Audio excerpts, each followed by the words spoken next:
Hello, everybody. My name is Lewis Lee, and this is Playing in Traffic. We do this every Thursday night, 9 o'clock. So tell your people, if you're in the cars, boats, trucks, or anything you put gas in, we talk about it right here. I got my man Ray from Motormouth Radio. What's up, Ray? And even good Mexican food qualifies for the gas input too, I think. That's right. We'll talk about that too. It's all right. Yeah, we talk about it. Yes, sir. Yes, sir. So what's happening over in the city side of the world? Lots of cool stuff, man. I went to a couple different cruise nights. I went to a different one for me on Tuesday, and I'm going to go to the Friday night version of it tomorrow, as long as if the rain holds out. And I tell you, this was the coolest bunch of guys. Me and my friend Kevin drive in. We knew one guy who was there. Some real heavy iron in this place. I mean, some real honking street cars that shouldn't be street cars. And the guys were kind of like hanging around in groups. And a couple guys walked over to us and said, "Hey, guys, how you doing?" Shaking our hands. Like, "Oh, okay, that's cool." And even at the end of the night, even though people stayed together, we talked with a few of the guys. Guys are coming over us that we didn't know, shaking our hands out. "Good night, guys. See you, see you next time." Like, wow, what a nice crowd, So, and my buddy, one of my buddies from the Monday night cruise was texting me, and he goes to that one regularly and says, "So how did it go on Tuesday night?" I said, "It was good." "Why?" He goes, "Well, because I know that crowd. They can be a bit standoffish, especially with new guys. They don't really go out of their way." I said, "Man, I found just the opposite. They were like welcoming us, Yeah. I mean, they didn't lend me the keys to the car or anything, but just the opposite." And so I think the hobby is kind of closing in a little bit, like when the herd closed in to protect itself against the Indians. I think it's a little bit of that, Yeah. That's just an impression I got.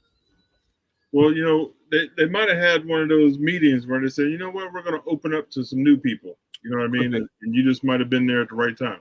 Could be. Yeah. So planning on going back tomorrow and seeing. Nice. Oh, man, this dude, one guy had a Fox body Mustang.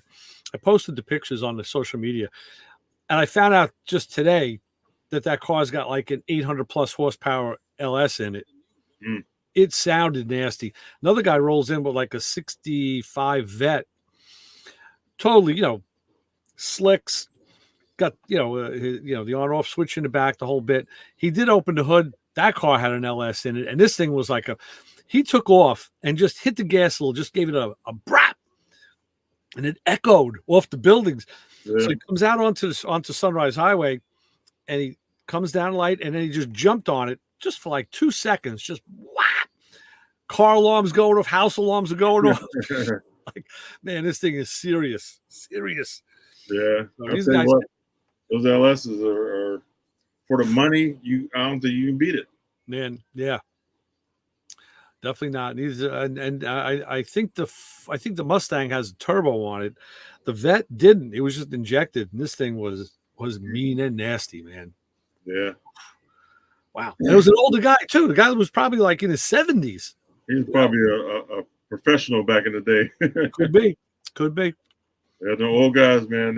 They think about this. They were racing cars that were hard to handle. Oh yeah. You know what I mean? Well, we talk about that. Well, I met another guy who comes in with a Torino, and he said it was all just like, ink blue, bias ply tires, and he's going to race in the fast class, which is the factory appearing stock tire. Mm-hmm. So everything has to look factory. So under the hood, 302, big air cleaner, the whole bit. Well, he's got a lot of tricks under those things, and he says the limiting factor now is going to be the tires. And it's funny because I'm reading a lot of magazines now from the mid 60s, and they're taking those cars out when they were new and dragging them and saying that, they were saying that, at the time, those polyglass GTs were the best tires in the world to date, in 67. And just by playing with tire pressures, they were very happy with the way those things hooked and took off. And I'm thinking like, wow, that's, So we were talking about like launch strategies because he's got a stick in the car. Yeah. And I said to him, the way that I would do it is, you kind of like come off the clutch, you preload the clutch where you just as you're starting to feel engagement, and then you bring that pedal in like an eighth of an inch, so you're right there at the ragged edge. And when the lights drop, you don't drop the clutch, you don't dump it, like no $6,000 dumping whole shot things, none of that shit. You just kind of, as you're rolling off the clutch, which is already starting to engage, then you just put the pedal to the wood. And it's kind of like a soft launch with the stick, so you're not really shocking the system and burning the tires up. I said, but you got to do it a couple times, and you got to practice and see what your car wants to do. Right. That's all foreign to me. I've never got into drag racing my cars. Oh yeah. Different story. Well, I think that kind of helped me out a bit, because that guy now, he hung around all night. He's like, hey, dude, come over here. I want to ask you, tell my friend what you just told me about. Oh, yeah. So that's how this stuff works, the social end of it. Yep. If you're not a dick, if you do know what you're talking about, if you're not just blowing smoke up the guy's ass, you will, you'll fit. You'll fit in. So I think that was part of it. That's pretty cool. So my kids took me to a car show in Akron. I can't remember the name of it, but it was at the guy that founded Goodyear Tire. Oh wow! It was at his estate, and I think it's 75 acres and a mansion, and this place was crazy. Nice. So it was probably 300, 400 cars there, and it was mostly foreign cars like Ferraris, Fiats, Aston Martins. There were what else? Alfa Romeos. So a little high end stuff, yeah. Yes. So then they had older like 30s, 20s and 30s too. Everything was really clean. I shared some pictures online, but it was a really nice car show. Nice. Yep. And then we took a tour of the guy's mansion. It's unbelievable. This whole house was hand carved wood. Wow. Like the walls, most of the walls were all wood. Like right. Oh man, it was beautiful. I've been telling my wife that for years. I said, one day I want a den that's fully wood, all wood wall, floor to ceiling. I want the big wood desk. I want even the wood ceiling with the inlays and all. I said, I really like that look. I think that's very Art Deco, real like 20s and 30s. And I love it. I really love it. I'm a big fan. Yeah. This place had 27 fireplaces. Wow. It had a ballroom. It was just crazy. She told me, she goes, don't worry, one day you're going to get that. I'm like, yeah, you think so? She goes, yeah, we'll make sure I bury you in a nice wood box. Or you'll have wood all around you. I'm like, oh, okay. Yeah, put a wood desk in there. Yeah, right. That's okay. Good, cool. Thanks. Right. Oh, God. So my kids, they took me. So all three of my kids were there. And, nice. So we're walking around. I was like, yeah, I used to have one of those. And we walked a couple more feet. I was like, oh, I had one of those. And my son was like, Dad, how many cars have you had? And I was like, oh, my goodness, between me and your mom, we had over 50 cars. Wow. Easy, over 50. Now, I'm not saying they were all nice. Some of them were nice. Some of them were just, get to work and back home. Right. If I had a chance to get a car at a decent price, I'd buy it. How far is Akron from you? 45 minutes. Okay. Yeah, it's not bad. That's that's Tire Town. That's tire capital or rubber capital of Ohio. Or the world, really. It was Firestone, BF Goodrich was there. Right. The factories are still there. I mean, you can go tour them and stuff. And I think that the test track is still there too. Oh wow. Yeah, the Firestone test track, and that's where the blimps they docked there in Akron. Right. But I think they have docks all over now, all over the country. But for the longest time, they were here. Yeah. That's cool. I'm back in the late 70s. I have an album made by the band is called the Sinceros. Probably one album, but they have a song, and it was all about Akron being the tire town. That's how I learned about it, from this song. One of the lines was like, "I'm a rubber baby. I'm making deals instead of wheels," or something. I don't know. It was all about the rubber industry in Akron. It was pretty cool. Yeah. Neat stuff. And actually, they got a couple test tracks like in our area, like close to us. Like they got a Firestone Park. It's south of me, Mhm. and they got a test track down there too. Oh wow. Yep. So they did a lot of testing around here. Yeah. Yeah. Yeah, that's when that's when things were good. Yeah. You know, there was money, people were making money, people had good jobs. You could Yep. get a job, you get all sorts of different jobs. You just had to be somewhat of a skilled laborer, and you could just pick your, Yeah, because we had the steel mills popping here too. So between the steel mills and the tire companies, in a 50-mile radius of here is Pittsburgh and Cleveland. Man, this place was the spot. yeah. Yeah. I never knew. I mean, I never really knew in my life how pivotal Ohio was and is. And even I met a guy at a swap meet last year up in Rhinebeck, and we're talking, and I'm buying stuff from him. And he said he was, I forget if he asked me or I asked him. Well, we were asking each other where we're from. And he had been from New York. He lived here. He says, yeah, but I moved a couple of years ago. It's easier on my business. I said, because he goes to all the big shows. I said, oh, where'd you go? He goes, I'm in Ohio. I think he was in Cleveland or just outside Cleveland. I said, yeah, I know a few guys in Ohio now. And he says, I'll tell you, dude. He says, it is so easy for me now. I'm central. I can go west, Yep. north, south, east, west in a fraction of the time it took me to get out of here. Yeah. And I said, yeah, that's what I'm here. And it really is a hub. Yeah, not only is the freeway like the I-80 and 95 and all those 71 they all hit, but the rivers too, coming from Erie, all the ships came down through Ohio River down southern Ohio. Down, I think it goes all the way down into Tennessee. Yeah. And so they moved a lot of product that way too. There was a show on, I forget if it was Nat Geo or the Travel Channel. It was it's called How the States. No.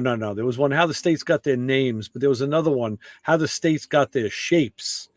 Because you look at the states and some of them are really funky.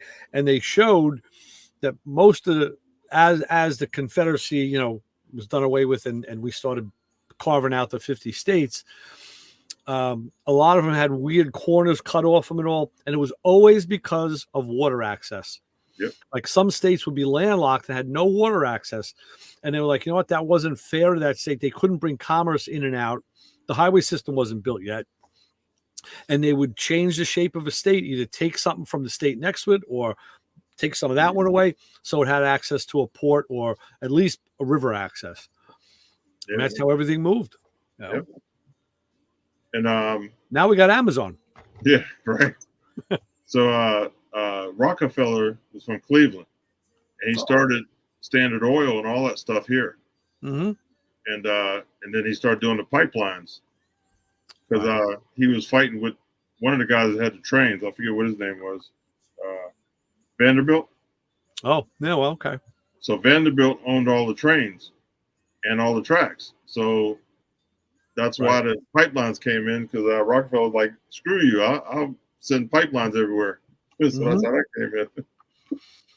There's a lot of interesting history that, I don't think they ever taught it to us in school. I mean, I might have been sleeping that day. I don't know. Yeah. I was never a really big history buff, but certainly there's so much stuff to learn that, that's interesting now. Mm-hmm. But yeah, it's cool stuff. Yep. Let's get the fellas in. Oh, wait, we didn't start our topic, huh? No. Okay, so here's what I was thinking.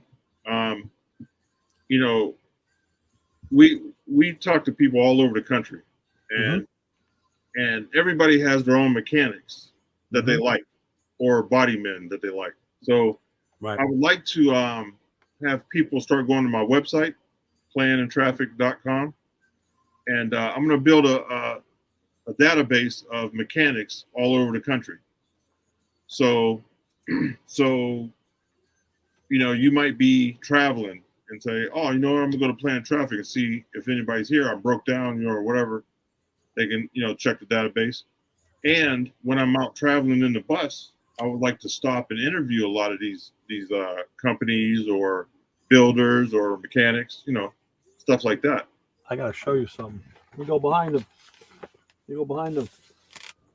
Where is it? I know you got it.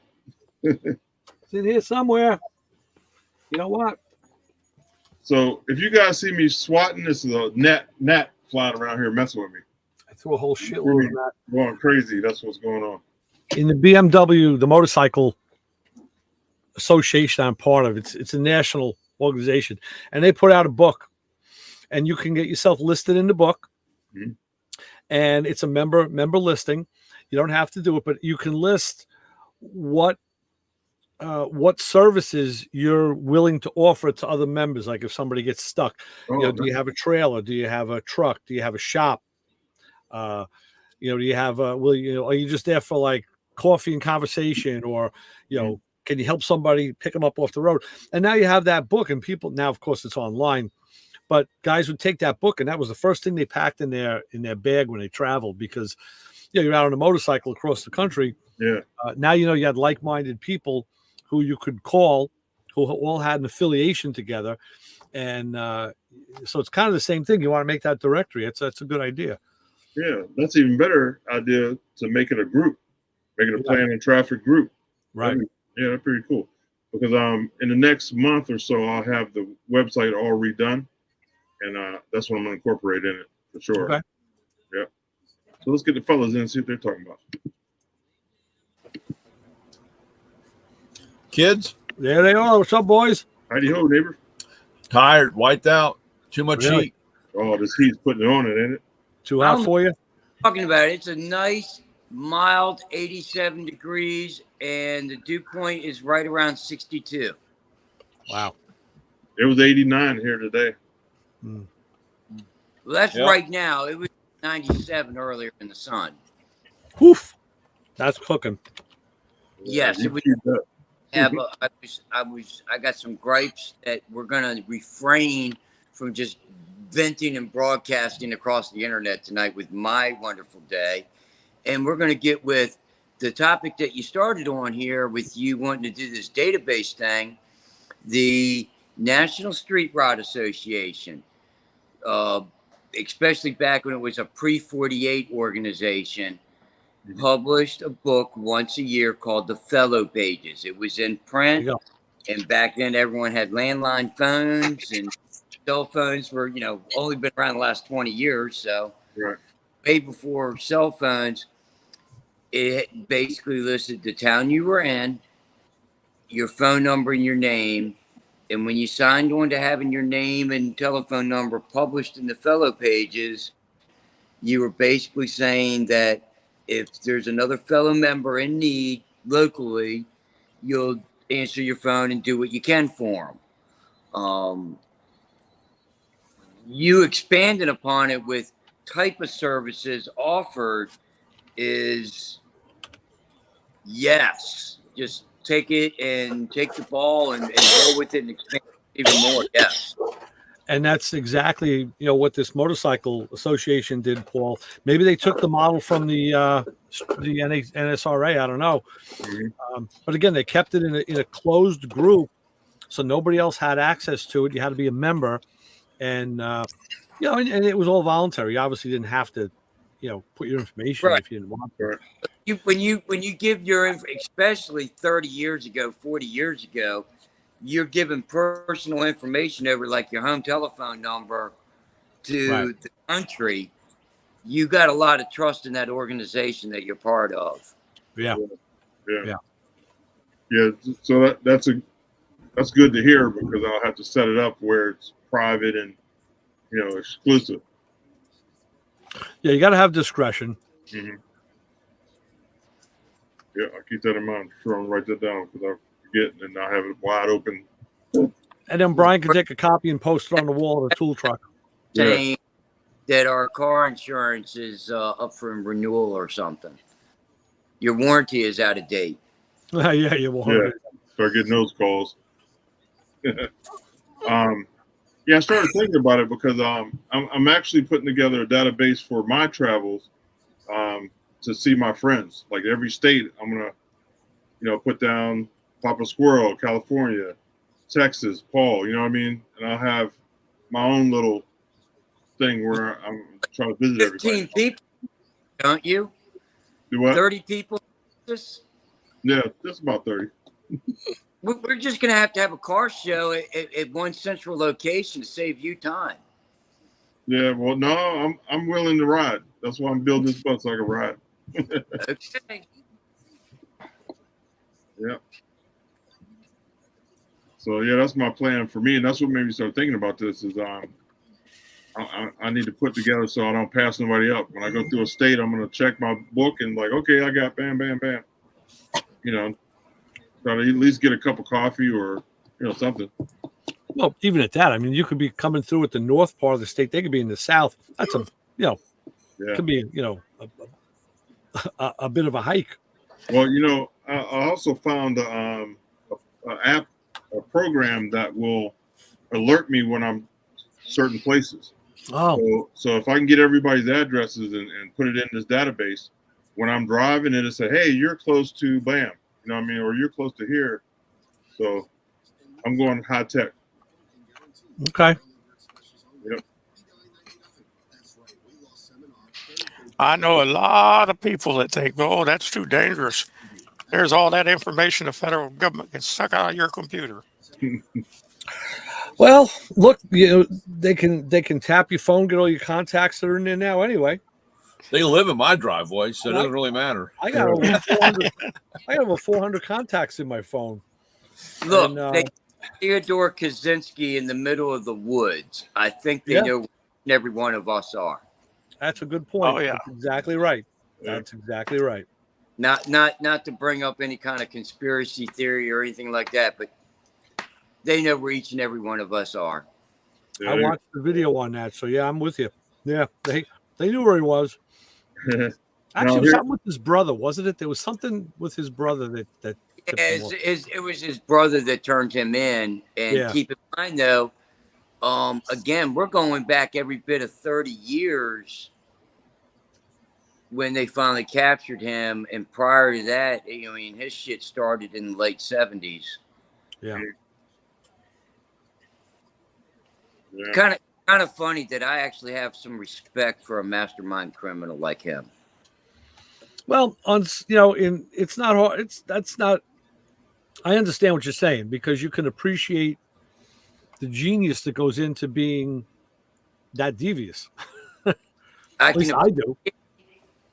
The genius in him and the rebellion side of him. I'm not saying what he did was right in any way, shape, or form, but it was our U.S. government that did it to him. Yeah. And now we can change the subject because we're not supposed to talk about that kind of shit on. Right. Exactly. Not to the after show. So let's go around the horn. Any shops you can recommend in your state? I have too many. Yeah. Oh yeah. You hit them every day. I hit a handful of shops, and trust me, I get the phone call from friends and families, and where should I take my car, or who should I stay away from? And like I said, I've joked with Ray about this before. I've got shops that I go to, and we love sausage, but we don't like seeing it made. And there's been times I walk into a shop and see what's going on, and I turn right back around and go back out to the truck and count to 10, before I go back in. So, some things are, and there's certain shops that are just pretty scary. I'm surprised they all have fingers and eyeballs still. So, again, I mean, like I said, I have way too many that are great. A lot of fabric. I got some shops that are fabricating shops that really don't advertise that, but they do a lot of that type of work on, that's their, like I said, it really just comes down to that. Right. It's really hard. There's a lot. So I had to give it a hard think. See, I have a mechanic, but he does it out of his house, so he's not like Yeah. sale. You know what I mean? And I mean, there's a few guys the same way. Like I said, I ran into a few guys that are really, really good, and they're on the road or they work out of their house, and it's kind of funny. I guess they're happy what they do. I mean, there's so much potential on some of those guys. I'm like, man, I don't understand why you don't have a shot. You know, I guess they don't want the aggravation. They make great money. Yeah. They make good money on the down low and do what they do, you know. So Brian, it's kind of hard. That area, Huh? how long have you been in that area, Cloverly area? I've been in this. I've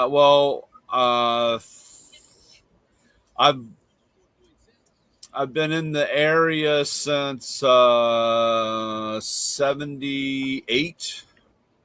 Okay, so you were around long before the intercounty connector came through. Oh yeah, dude. Yeah. My house was ground zero for the intercounty connector at one time, and they went to option B. They came to me and told me that they were buying my house, and they gave me an offer, and I told them to stick it. And then we threw numbers back and forth, and I said, "You give me X amount, and I'll drive the bulldozer through the house." Yeah. But then all of a sudden, mysteriously, in the middle of night, some Indian artifacts were found in this field, and we had to dig up the field and do some research. And they moved on down to they moved 3 or 4 miles down the road from my house, where Rust to Riches shop used to be, where Billy Cole's shop. Oh yeah, I know Billy real good. Billy's still doing good. Yep. Tell him I said hi. Yep, Billy. I worked with Billy a long time ago. We've all worked with Billy at one point. We've all worked, and his brother Rusty. I understand, is doing a little better again. He's been, he falls off and tiptoes through the tulips and gets himself in trouble, and comes back around for a second tour. I mean, he's probably on his 5th or 8th by now, but it's okay. He's working at it. Yeah, I ran into him at one of the times I was back up that way. And he says he follows me on Facebook and whatnot. Yeah. Where I was leading with this was to something that just basically in the exact same area on 198 where Pat Rucker and Eric Backstrom's shop used to be. Whatever happened? Who's running something out of that place now? It looked like there was something going on out of there again. I don't know. I really don't know. Some of that stuff, some of it is, I don't want to say private, but I mean, like I said, it's not like the old days where people went in and out. They keep it kind of on a download, I think. Okay. So it's not like Billy Cole's in there building race car cages. No. Those days are, those days are gone. So Ray, your shop that you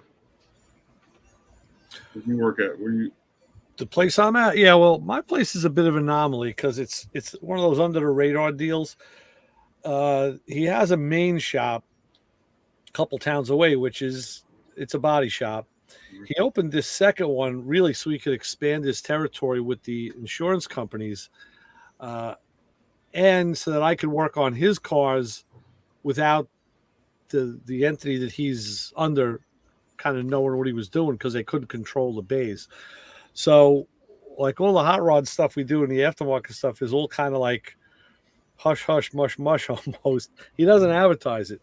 Right. Yeah, see, that's like I said, I have a lot of shops like that. And sometimes that's funny because I sit back and say, but I think a lot of those guys, and we all know this, like you said, Ray, from talking, it's hard to make a living doing that stuff. You can't, you can't have 5 or 6 of those cars sitting around and not be doing other stuff to make money to keep things going, to keep the doors open, It's a double-edged sword. We were just talking about this because the money is good, but the letdown is always great because people never realize how bad their cars really are.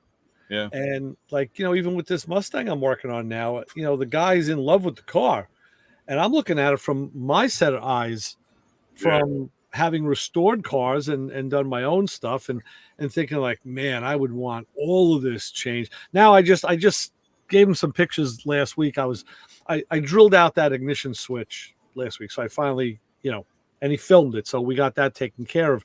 But now that I had the cluster, the column dropped and the cluster really pulled out of the way to the left. Now I'm looking back in the dash with my light and way to the far left. What do I see? But I see this like a rust chasm that opened up. I said, dude, that's coming from the lower cowl. That's trouble. And I took some pictures of it. And it's like taking a picture of the inside of your body. Unless you know what you're referencing, you don't know what you're looking at. And he says, oh, wow. Well, he sends me back a picture of the outer cowl. He goes, can I just get one of these? Will that fix it?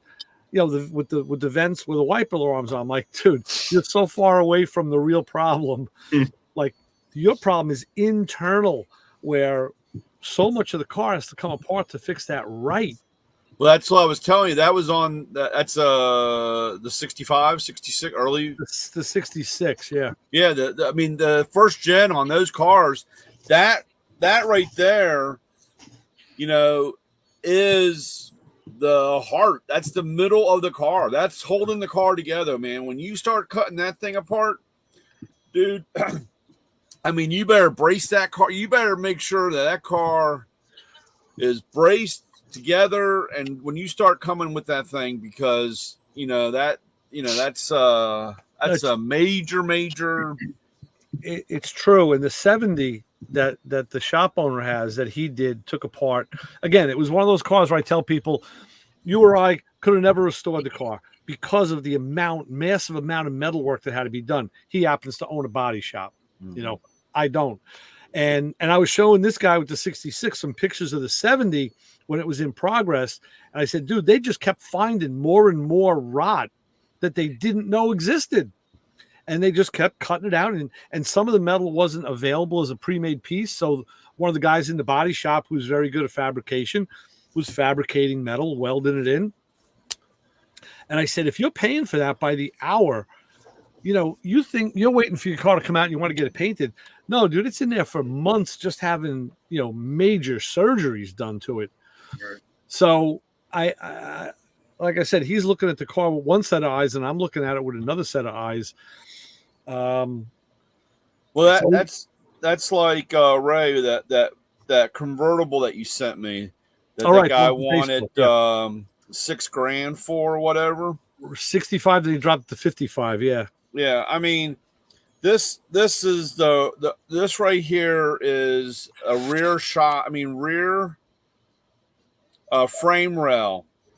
And the picture, like I said, this is the picture, and here's the wheel housing. The wheel housing's up on the corner. Oh man, I did it. It's always hard to reference that. Here, wait a minute. Let me hold on. All right, Brian. There we go. Let me get back to it. Wow, I got full size Brian. Damn. Big full size. That's like what was that? Snicker bar king size. But when I can see the date on that fluorescent bulb above your head, man, I can read it. That's cool. When you get in there, yeah, and you see this, you're like, oh, okay, well, this is just a floor. Yeah. And next thing you know, the rest of the car is gone. Yeah, that was right. That's the back, the trunk area. Yeah, when you start cutting that, you start going, you can put me back. But people don't realize that when they get into something like that. And that's like we were talking a couple of weeks ago. They sent a car off to get blasted. Hey, I'm having this dude come by with his dustless blaster, and he's gonna strip my car for me. And then you go back over next week and it's like a pile of rust. I mean, it's just a clip. I mean, it's like there's no car left. And he's like, holy shit, this guy destroyed my car. And I said, no, dude, this is what you had. Yeah. Yeah.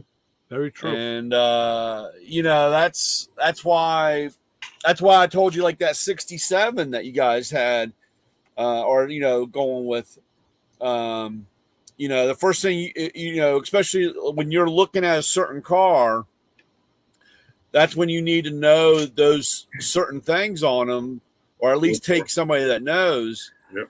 And you can look and see. That's like I used to go look at 911s for people. You know, guys will say, "Hey, I want to go look at a 911," and I'm like, "Okay, yeah, no problem. I'll go with you and go look at it." And it was always funny because we would walk up to the car, and the guy would start looking at the front of the car for damage. You know, like it was an accident or something. Yeah. I always went to the back of the car. And he's always like, why are you looking at the back of the car?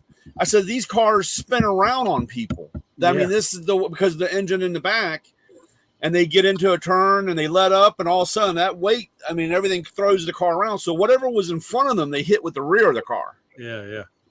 It's not, you know, you don't have that much damage in the front versus how much more you have in the rear, you know, and it's just knowing the car. Well, that's the thing. I mean, I tried getting you to come up to look at that 67, but you said the crabs were better in Maryland. So screw you. Hey, yeah, man, we had some good crabs, man. I tell you, they were good. For the large, they were over 9 inches, dude. They were point to point. They were good. So now that car, crabs that big this early. it was a place out in Annapolis. I can't remember the name. Starts with a C, I think. I don't know. My daughter went out that way. I usually do the Rough and Ready over there in off of Riggs Road. I know the captain over there, and he usually hooks me up, which is pretty good. But they were big. They were big boys. So this 67, my friend Paul said when he brought it home, towed it home in the rain. So he said it got dosed, and he says I did look at the interior and it was dry. That's so good. That's a good sign. But he did send me some further pictures, and the floor on one side does have some separation, so it will need some floor work, but that's doable. That is doable. So this car show I went to over the weekend, my son spotted it. He likes Shelby's, you know, GTs. So we seen a 66. So we go over and look at it, and had a sticker in the window. This car was so clean, looked like a brand new car, right? Wow. So I'm talking to the guy. I'm like, "Oh, did you do the restore on it?" He goes, "No, I bought this new." Oh man. Wow. It was all factory. It looked brand new. He must have bought it and put it in the garage and went in the house. Yeah. Beautiful car. Yep. I looked at a 65. Drove my dad crazy. We went all the way down in Virginia. This guy had a 65. I crawled around on that car, found all the numbers. He said it was original, and man, but it was sitting on blocks. Somebody had stole the wheels off of it, and I told my dad. I said, you know, I got half the money, and you said you'd match the other half. I'm ready. And he goes, no, we got to have something you can drive. And I said, I could drive this. Don't worry. And then like a week later, the guy calls me back and says, man, you got to come get this car. And he lowered the price. Somebody had stolen the intake and carb off of it because it was sitting out in front of his townhouse. And so I told my dad, and he's like, I don't know. Can you find some wheels and tires? And I'm like calling everybody, and I have an intake and a carb and throwing this all in the back of my dad's Rabbit. And he's like, what the F are you doing? And I said, well, we got to get it so I could drive it home. And he's like, what the hell is your problem? You know? So then to speed it up, 35 plus some years later, he's over here for some cookout, and Barrett Jackson's on.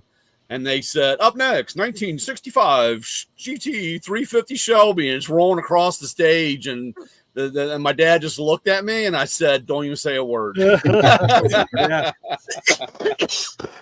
Yeah, so while we were there, I looked up the price on it. It can went from 250,000 to 700,000. Yeah. Car. Yeah, it depends. You know, 66. What color was it? Black and white. black and white. Yeah.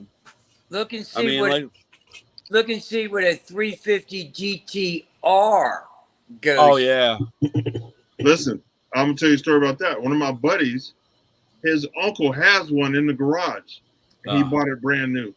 yeah. Now listen to the Wow. story. He bought one locally here, and it wasn't an R. It was just a 350 Shelby, and it fell off the train or it got hurt in the train. So when he went to go pick it up, the guy's like, "Oh man, we're sorry. This car got messed up on the train coming here." He goes, "But I found one in Cleveland, but it's an R."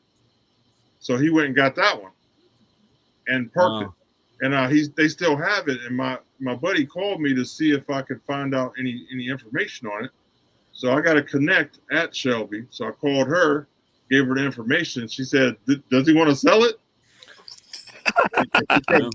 Yeah, she kept digging at me. "You want to sell it?" I was like, "No." There was only like, if there was 200 of the R's out, there wasn't that many R's. Yeah, there's one here at my buddy's uncle's house. The race version. There's And, one and what was that address? statement of origin papers. It was never registered in any state. It's been a race car its entire life with its log history, and it's still raced today at some vintage events. But it's really badass to see an automobile with statement of origin papers, not a title. Wow. Yeah. For some Yeah, cheese. it's crazy. It's Yeah. amazing that how Shelby came into the scene and really changed the world, really, in that area. Yeah, and you work with so many different cars too. I mean, that's Mhm. the of course you're gonna have the guy that when you stick and the little blue ovals come out saying that's there's nothing other than a Ford, but he worked on so many other different cars and platforms and so many different things. It's really amazing. There's a I got to meet him. Scaglietti Corvette. He even had a hand originally, but he stepped back. It had to do with that time of working on the Ford GT, but he was starting to work on De Tomaso's Mangusta. Yeah. I got to meet him the year that he passed away. Wow. He was in a wheelchair, but we went. I met him at SEMA. Actually, I met him twice. I met him twice at SEMA, but we went and took a tour at his factory. Man, have you guys ever been there? Yeah, in Vegas. Yeah. Yeah. Oh Yep. my God, man, I was in there like. Yeah, I've been on the standard tour, plus the extra special tour, and then after the extra special tour, the other building tour. That's just the storage with all the cars that come in as they're coming in line. Mm-hmm. Back when the 2015 anniversary cars were being done, that one 2015 anniversary Mustang Club of America car that I was involved with, I got all kinds of special treatment with those guys out of Vegas. That was a fun 3 days in Vegas. I bet. I tell you, you got to go. If you go to Vegas, you got to go see the museum. Yeah. Yep. Yeah. Hey, if I had a big enough checkbook, I was coming out of there with something, but the wife kept pushing me out the door. Yeah. If the environment wasn't Vegas, I probably would have asked for a job. Yeah. I just don't want to live in Vegas. I think that was the only me not leaving a resume behind when I was there. Well, there's the outskirts. You got to look at the outskirts. Which is the problem. You're correct. Red Rock, Nevada is an awesome area. I really liked Red Rock, and that's half hour from Vegas, 20 minutes from Vegas. Doesn't Peter Brock or one of those that were one of the originals back when they were in LA? Doesn't he live in Henderson, right outside of Vegas? I'm not too sure how all that goes, but Henderson does have a big play in the history of Vegas. I know a guy who's the seat I filled on the radio show years ago. He's in Sparks, which is right outside. That's in Washoe County. That's where they filmed Reno 911. That was like the county that they did it in. Yeah. Mhm. So I mean, they're all a little sketchy to some degree, but you know, he likes living there. Sketchy. Yeah. It all started from the sketch. So, Blair, Texas. The only thing Don't that's dig about your living yard here is too deep. I have to drive almost 2 hours to go get a decent job. Wow. Yeah. Yeah, in most places you have to have the people come out if you're going to dig a pool in your yard, and they got to mark the lines for the utilities. In Vegas, they got to mark the lines for the bodies. Easy, coach. We're not off air yet, okay? Yeah. No disrespect to Vegas. I love Vegas. Yeah. Yeah, my Yeah, friend Brian, my friend Bill, who watches every week. I don't know if he's with us this week or not, but he Sorry. red Sorry alert. about that. He said, "Man, the show ended so fast last week. What happened?" I said, "Yeah, I figured, once Lewis left, Q left, I said, figure we go off air and we'll, we take up the silent charge." Thank you. He's like, "Man," he goes, "it's kind of like, you want to know what's going on." Like, I said, "I can let you in." Yeah, you could change a coupe to a fastback. That's what a lot of people are doing now on the Mustangs, and that's why, like I said, you got to really know what you're looking for on that stuff, because people are changing, and especially if they do a VIN swap. They take one that was wrecked, and they swap those VINs out and change a coupe to a fastback. There's little things in the floor, like how the floor is and stuff laid out that you need to know. That's why I remember back in the day, Porsche slant nose 930s, the slant nose. There was a guy one day up in Burtonsville, and he pulled the carpet back, and he was like showing everybody that, this was a slant nose because of the way the body line was and how this was run, And I walked over and grabbed a hold of the fender, and those fenders were hand pounded out. This wasn't. And I said, "Dude, you put a kid on this." And he looked at me with some dirty looks, and he said, "Well, how do you know?" And I said, "I've worked 28 years on these cars," and I said, "This is a kit nose and not a hand nose." And I said, "You can fake this part, but there's other things that you can't fake." And he wasn't too happy after that. Right. So yeah, all you gotta do is talk to the wrong guy to ruin your day. Yeah, I know. Or you walk through the place and everybody points at you and say, "There's that asshole." Yeah. If I like the look of the fastbacks, and if I got my hands on a coupe, I'd have no problem, at least converting it to a fastback, but I'd have no problem being honest about it, that it's a clone.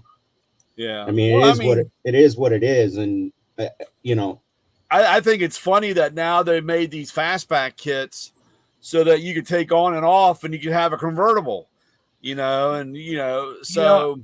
I remember they started doing that, like with, I guess, the C4s. They came out with a split window back conversion for them. Like, oh man, like really? So I always think that's funny. Every once in a while you see one where they have their conversion kit, and like I said, he could have a convertible or a fastback. Yeah, I don't know. So, but that's the problem. I knew a guy that he was a very good metal man, and he made a few fake cars and pawned them off the wrong way. And as a kid, I never realized until later on how I said, "Man, that was really that was a really dirty deed." What he did. Did he walk with a limp? Huh? Did he walk with a limp? And he walked with some full pockets. I tell you that much. Yeah. He didn't come across the right guy. Yeah. Right. So, there we go. That is amazing though when you there are guys that are that talented. So, Well, one time I picked up a car actually down in the Boston ports. Jeez. So it was a dealer here. It was a auto body guy here. So he goes, "Hey, I need you to go down to get a car from the port." So I go down there and get it. It was at Coparts down there in your area. Right. And so I get a guy to paperwork, and he starts laughing. He goes, "You know, this is a half a car." I was like, "Look, man, I'm just here to pick up a car. I don't care." He comes out, and it's cut down the middle, not crossways. It's cut down the middle of the car. There we go. And I'm like, "What is?" So I called the guy. I was like, "Hey, you know this is a half a car?" He goes, "Yeah, bring it up." So I bring it up. You know, I got the half of his car, right? So I bring it up. And he goes, "Yeah, there go the other car there. I'm going to cut it in half and weld it together." Yeah. But he was really good. But then I started thinking, what if he wasn't really good and that car is going to be out on the road one day? Right. Yep. Yeah, I had a guy, it was a twin turbo when they first came out. What was it, like 97 or whatever, somewhere around there. He had a twin turbo he bought at auction, and he cut 3 cars and to make one. And I hated that car, dude. When that car came in, because nobody, you know, like I said, nobody would work on it. And like I said, it would come into the dealership and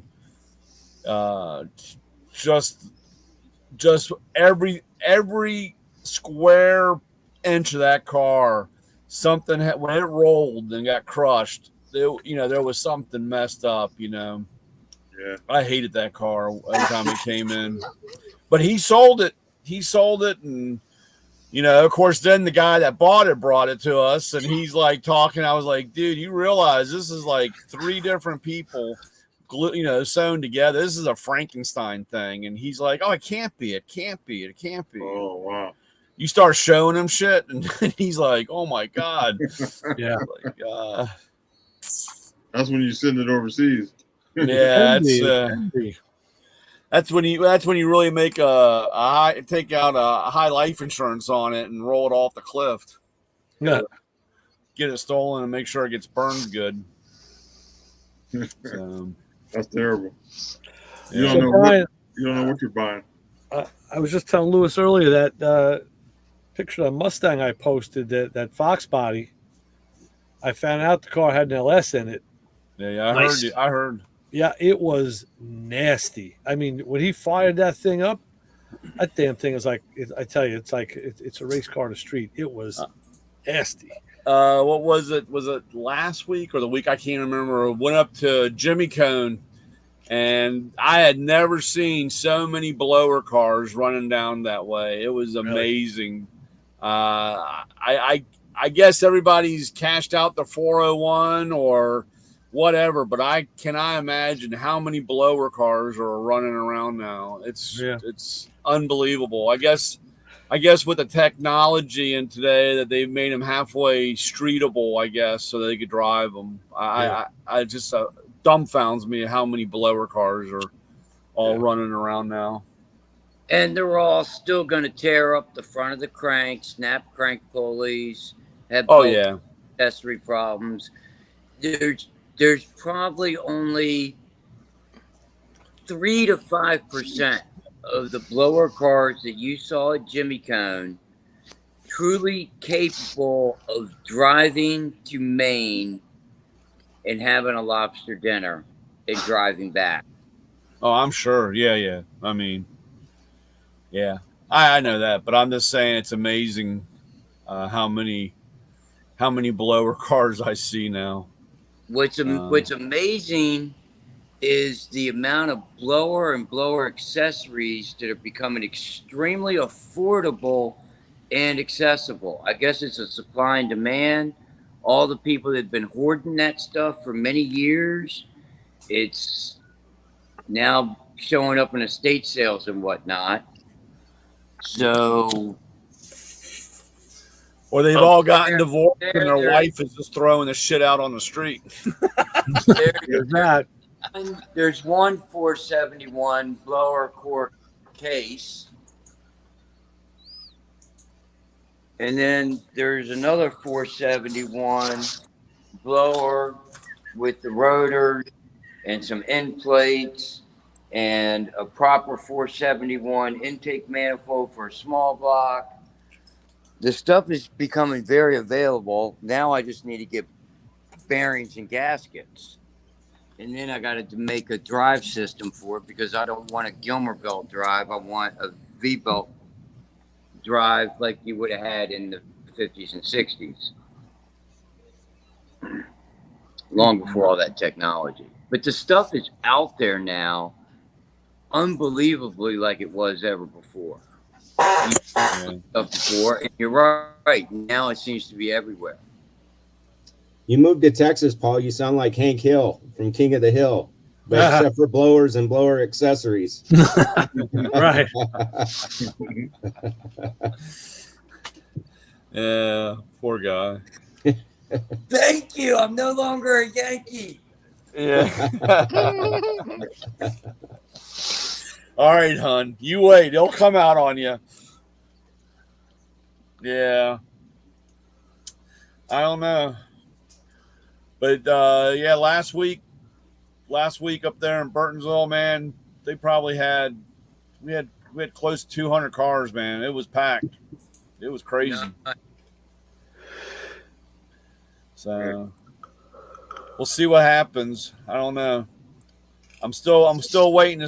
I'm waiting for them to put the hammer down because they put all that shit in with the speed, with that car new bill. meet. With that new bill. With the new bill, I'm kind of waiting. So, out of curiosity, because Annapolis is the state capital of Maryland, it's no longer my state capital, but I respect it still is the capital of Maryland. Sunday mornings at the city dock in Annapolis is a Cars and Coffee that is the snobby car guys. Sorry. I'm gonna call it like it is. Annapolis Cars and Coffee is a bunch of snobs, with the exception of certain people that go over there that I know personally that go over there. They are not snobs. I have great respect for them. You know who you are. But everyone else over there is a snob. I wonder what's going to happen now when they start enforcing this car meet at Burtonsville, but don't enforce it in Annapolis. Well, I mean, like I said, it's hard to say. I mean, they've done it before. They've come up and told us that we weren't welcome and we had to leave. And that was prior to a couple of the tuner boys tearing the parking lot up in the middle of the night. So, like I said, I don't know. I just when you start seeing signs about loud exhaust and they're pulling people over. Of course, now Ford, Mustang. Brianna drove one a couple weeks ago, and she videotaped. She goes, "Look, I can piss the neighbors off like you used to, Dad." And they got a button on it that changes the sound. Camaros too. The Dodgers. Yeah, they all have it. And active exhaust or whatever. Yeah. We used to install off-road exhaust on the Porsches. I mean, it was the same thing, you would and it was great because half the guys wrecked the cars because when you went full throttle, it was like a cutout. It opened it up. So they'd be sitting there going full throttle and letting up. So it would go blop them and cut off. By that time, they ran into the car in front of them because they were trying to, it was like, is there any way to keep this open longer? But, like I said, that's neither here or there. But these guys, like I said, it's crazy. I just like to see what happens. I don't know. Who knows? Maybe I'm just making more of a deal out of it.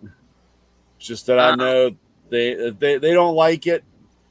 They don't like it. I deal with it every day, man. They don't want auto repair businesses. They run these guys out of business. They make it difficult. These guys pay all kinds of god ugly taxes and services. And, back in the day, they used to come buy the used oil or buy the tires from these guys. Now these guys have to pay arm and a leg to get rid of this stuff. Yeah. Hell, I'm banned. I'm not even allowed to go to the dump anymore to take my used tires because I'm over my limit for the year. So I got to wait a effing year to get rid of tires. You know what I'm saying? So this whole place sucks with anything automotive. But I still love the crabs. So I think you can pay Walmart to take tires. nah, dude. Here by me, I could put them in the garbage as long as they're not on rims, and they'll Oh take. no, not here. Not here, Yeah. dude. Take 'em. I'll send them. You'll get a box, Ray. Yes.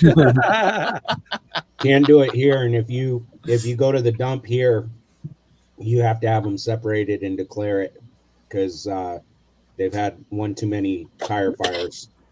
Yeah, it's crazy.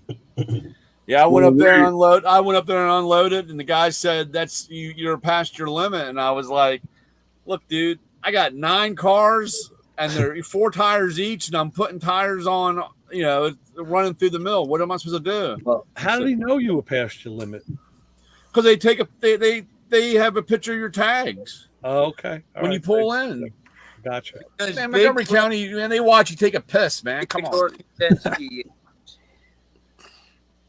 So I said Ray, now. I told the guy. I said now you know why people drive out of the dump here and dump them out in front of them in the road because the road won't take them.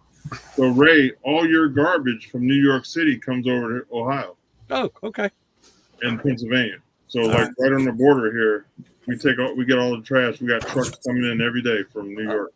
Well, Really? That's what I wanted to say earlier that you all were talking about was the interstate commerce and how centralized Ohio is and how important Ohio is in the great battle. What people forget is going back, it's the Chesapeake and Ohio Canal, the C&O Canal for a reason.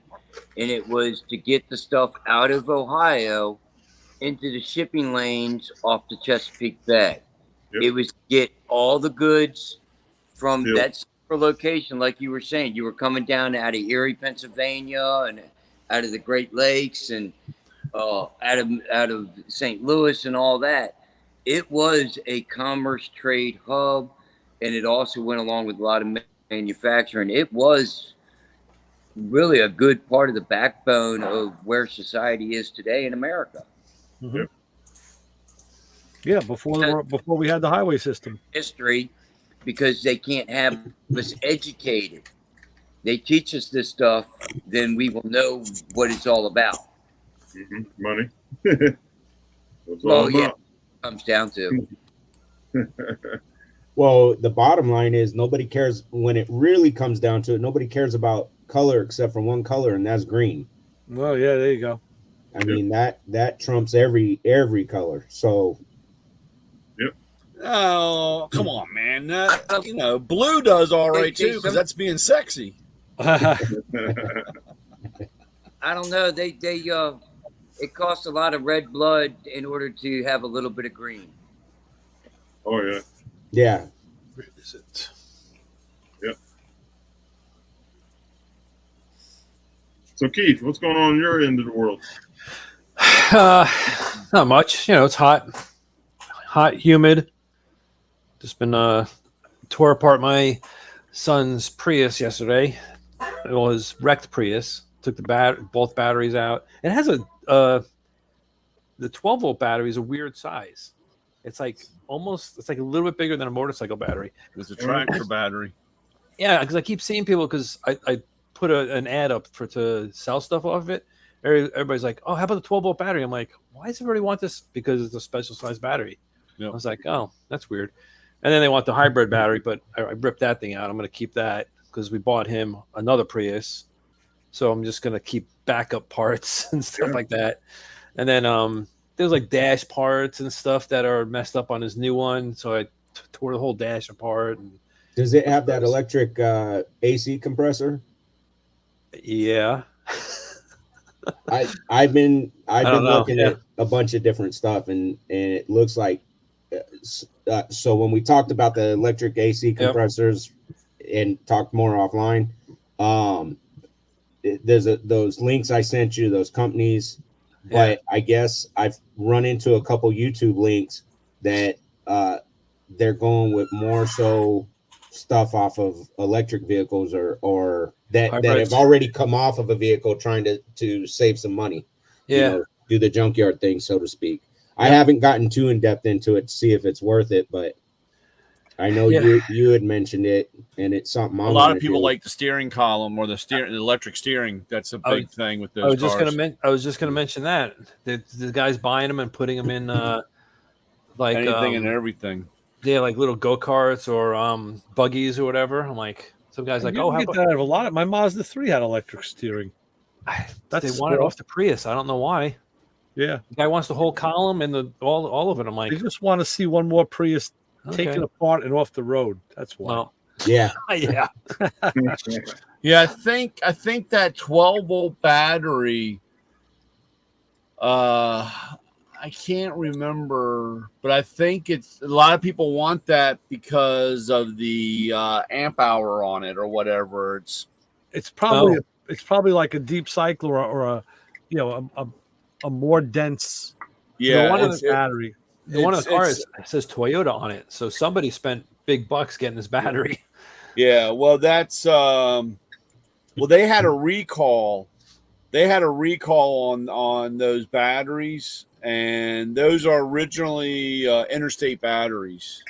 Oh, okay. They're originally relabeled with the Toyota. It's like it wasn't that long ago. They had like 15 of those Priuses lined up out front, and one guy with a cart full of batteries just putting them in. And I was like, dude, seriously? And he goes, oh, yeah, they had a recall on this, on these batteries. So, but I can't remember. I remember looking at it, and I was like really surprised of the amp hour or the coal cranking on it. Because it looked like, I figured it was just a lawnmower battery or whatever. It looks like, yeah. And but the amp hour was and the cranking was pretty stout for the little battery. And then the exhaust is seriously probably like 3/4. Because I'm looking underneath, I'm like, because people want the catalytic converters off that car too. Yeah, and the exhaust is like 3/4 inch. It's got to be. It's so freaking tiny. It's tiny. I'm like, what year? What year Prius? 2009. 2009. Yeah, second gen. Yeah, well, they killed. Well, here, around here on the used market, a Prius cat was going for about $2,000, and they were being stolen left and right, and so here they made it so that the junk guy had to be licensed, and then when he bought the cat from the car, he had to have a VIN. The VIN had to be put onto the cat and had to have paperwork showing they couldn't buy it. So it killed that market. Nobody will touch. I have a handful of cats here, and I have a guy coming. Hopefully, he was supposed to have been here last week, but to pick up all my metal, all my scrap stuff. I have a handful of transmissions and a couple of engines that I still need to get rid of. And I told him I had some cats, and he said he won't even touch them. He said it's not even the aggravation and going through the politically BS crap because I don't care. Yeah, I don't know why, because I had some other cats, and people are offering me the most for this Prius cat. I'm like, what is in this thing that? It's a lot more. Well, that's precious metals or something. Yeah, there's some. I can't remember. The name will pop in my head probably about 3 a.m. and I'll have to text you the name of the metal. But because that's like I have a handful of German ones, older Germans, and they're worthless. I mean, a lot of them. I mean, I got like the stainless steel stuff that was $1 million back in the day. But whatever's inside of it's not worth it. Like the newer stuff. I can't think of the name of it. It'll come to me in a minute. This platinum. Is it gold? Let me look. Why are you have iridium, and there was something else. Because I got one guy.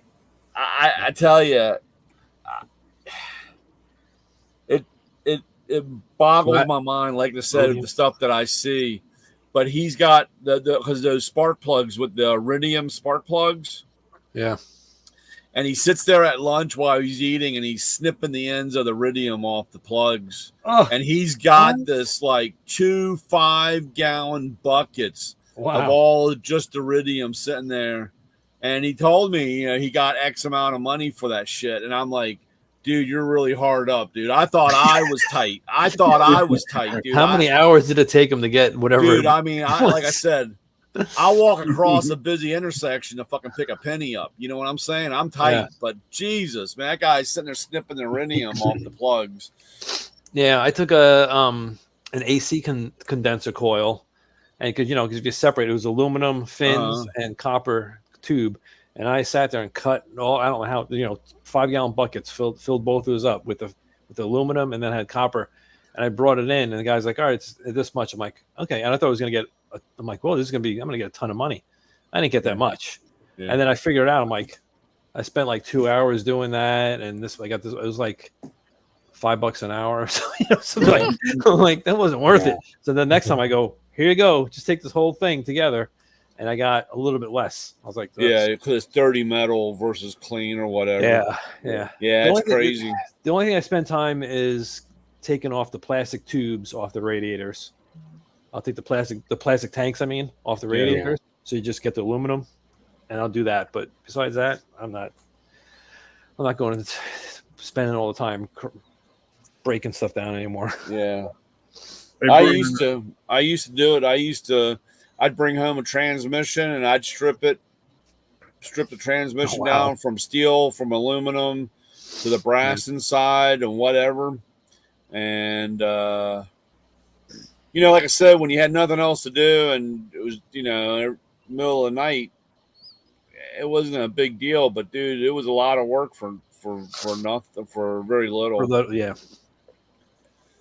And now you're like, I don't even take this. I just have a guy come to my house, and yeah, I just have a trailer. I just put all my metal on the trailer, and I'll separate stainless and aluminum and they got kind of squirrely around here because I can't remember.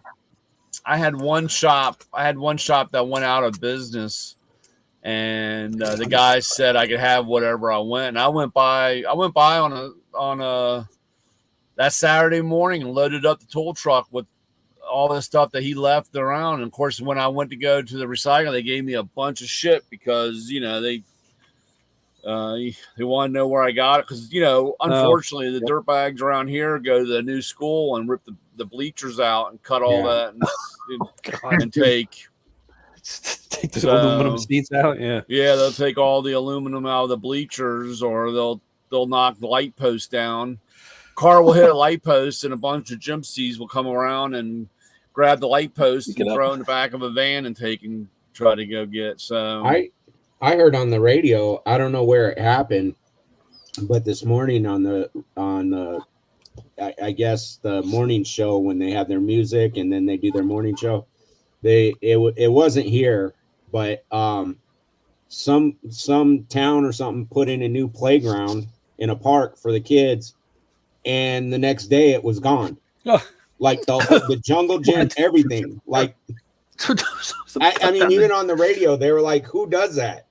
Like, there's so many offenses here. It's for the kids. Yeah. It's tax money put that there.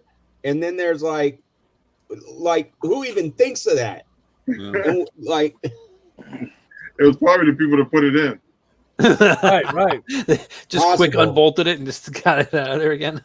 Don't tighten that bolt. Don't worry about it. Yeah. Put it in. Labor and knowledge and skill to remove it, and nobody sees anything. Nobody knows nothing. Yeah. I'm not buying it. Inside job. You don't see them walking down the street, 2 of them carrying a light pole, brand new. No, a whole playground. Yeah, a whole playground. Whole playground. Oh God. And I don't know. Maybe like you said, Paul, the inside job. Maybe the first question is was there any rebar in that concrete that was left in the ground? Any rebar or any? And was the concrete a proper mix? Right. Or did the aliens come and get it? I'm going to turn my phone around and you all can see a picture of the full moon in Texas tonight. The full moon? Is it a full moon tonight? Yeah, It it's loses a full, little bit through the phone, I think. Yeah, it just looks like someone with a flashlight. Yeah, exactly. Out in the field. Yeah. But it's dark. I'll say that much. Yeah, it is dark. Oh yeah, there you go. Man. You see some trees. Yeah, there's some trees or something there. Yeah. Yeah. Yeah, it's dark. Wow. I'd go outside and take my phone, but you'd see probably a hot, clear sky. The sun's still up cooking us. Yeah. It was supposed to hit 110 today. Crazy. I I don't know. I heard it was over 100 in Bangor, Maine. It was. Yeah, Maine is like, they're like really cranked up. I'm sure it was crazy up in Maine. I put it in the group chat at 5 o'clock Tucson time, and it was 104. But the weird thing is in Marana, which isn't that far from me, it said it was at 111. So I don't buy the 104. It was telling me. Phoenix was 110 is what it's saying at 5. That's the heat that we got today, is that, which seems kind of weird, but that was what was up in Maine in that area that being pushed down. They were really hot up there. I'm sorry. Tomorrow's gonna be 100 here. I mean, just to give you an idea. Let me see. Oh, the heat. Yeah. So yeah. Yeah, what the breeze in Arizona feels like. Yeah. The dry heat. That we get. When anybody tells me, "Hey, it's a dry heat," I'm like, "Yeah, so's an oven, you idiot." Like, I mean, I've been in the humidity. It's not fun. Hot is hot. It doesn't matter. It's just not fun. Yep. So I'm not taking away from any of you guys that are in the humidity. I feel for you too. But when somebody tells me, "But it's a dry heat," I'm like, "Go open your oven and stick a fan in there, and tell me how good that feels." It does not feel good. Nope. You know. And when you go in the shade and it's still oven hot, yeah. I mean, you're in the shade. Yeah, it's nice that the sun ain't beating the hell out of you, but it's still oven hot. Well, they claim that if it hadn't been for air conditioning, none of those cities down in the West would be there because too much heat. Yeah. Well, I know. So growing up, the one thing that we have to deal with the monsoon. So we had swamp coolers growing up, and when it's dry heat, the swamp coolers are awesome. They're nice and cool. They don't run a lot of electricity, but and we're starting to go into the monsoons. They're saying in this weekend, officially we're in the monsoons, but we haven't gotten any rain. We're supposed to get it this weekend and into the next week. But during the monsoons, when it's humid, that swamp cooler don't do nothing. It's nice. It's nice in May and early June, but the rest of the summer, it's just you gotta really be right under the fan, under the blower, for it to feel okay, I guess, comfortable. But it just no. Then you're living in humidity. Yep. Crazy. Wait, guys, I gotta jump ship. Tonight. All right, Lewis. All right, I tell you, I'm gonna next Thursday is the first debate, presidential debate. Yeah, I really want to see it. Yeah, it's gonna be funny. I got a feeling, I'm gonna come in. I don't know if it's an hour or 2 hours. I know it starts at 9. You're talking like that it's still going to happen and that there isn't going to be some excuse for it not to happen. I'm waiting for all of that, Paul. I really am.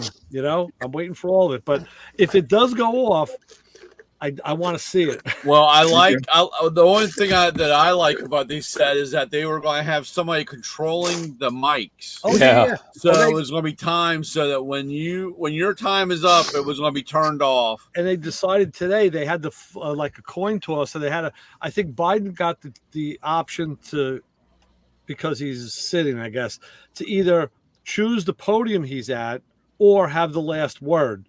And he took the podium choice. It's like, yeah, because some kind of game show. well, by the time they get to the end, he won't be able to make a last word. No, yeah.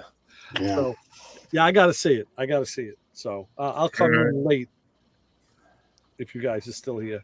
Yeah. I don't Sounds know. good. I want to guarantee my last word against Trump, no matter what the situation was. I'd want the last word. Well, right.